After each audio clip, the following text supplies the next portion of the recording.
একটা 16 বছরের ছেলে তার মাকে জিজ্ঞাসা করতেছিল যে মা, আমার যখন 18 বছর হইব তখন তুমি আমারে কি গিফট দিবা।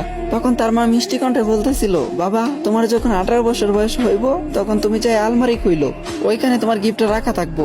কিছুদিন যাইতে না যাইতে এই ছেলেটা অসুস্থ হয়ে পড়লো। তখন তার মা তারা নিয়ে ডাক্তারের কাছে গেল। তারপরে ডাক্তারে অনেক পরীক্ষা নিরীক্ষা করার পরে জানতে পারলো যে ছেলেটার 2টা কিডনি ড্যামেজ হয়ে গেছে। এই কথা শুনে তো মা পুরোপুরি ভেঙা পড়ছে, অনেক কান্না করতেছিল।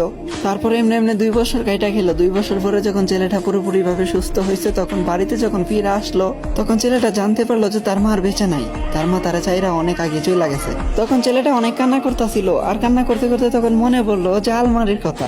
তখন সে আলমারির কাছে যায়, আলমারিটা কইলা দেখলো ওইখানে একটা গিফট বক্স রাখা। যখনই গিফট বক্সটা ওপেন করলো তখনই দেখলো ওইখানে একটা চিঠি রাখা। আর এই চিঠিতে লেখা ছিল, এ আমার কলিজার টুকরা।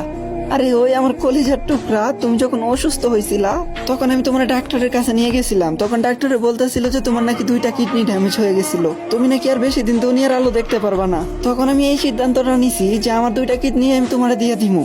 হাই, এখন ভাবা যায় মা তো মাই হয়, তাই না? হে আমার কলিজার টুকরা, তোমার কি মনে আছে যে তুমি বলছিলা তোমার 18 বছর হইলে আমি তোমার কি গিফট করবো? হে আমার কলিজার টুকরা, হে আমার শেহজাদা, আজকে তোমারে আমি আমার 2টা কিডনি দিয়ে যেতেছি। সবসময় নিজের যত্ন করো, সাবধানে থাইকো। হ্যাপি বার্থডে মাই সান। আরে এটাই হয় মায়ের ভালোবাসা। মায়েরা কখনো স্বার্থ খোঁজে না। আর আজকালকার ছেলে মেয়েরা মায়ের কদর করতে জানে না। আরে ভাই, সময় থাকতে মায়ের কদর কইরো, হারায় গেলে কিন্তু আর পাইবা না।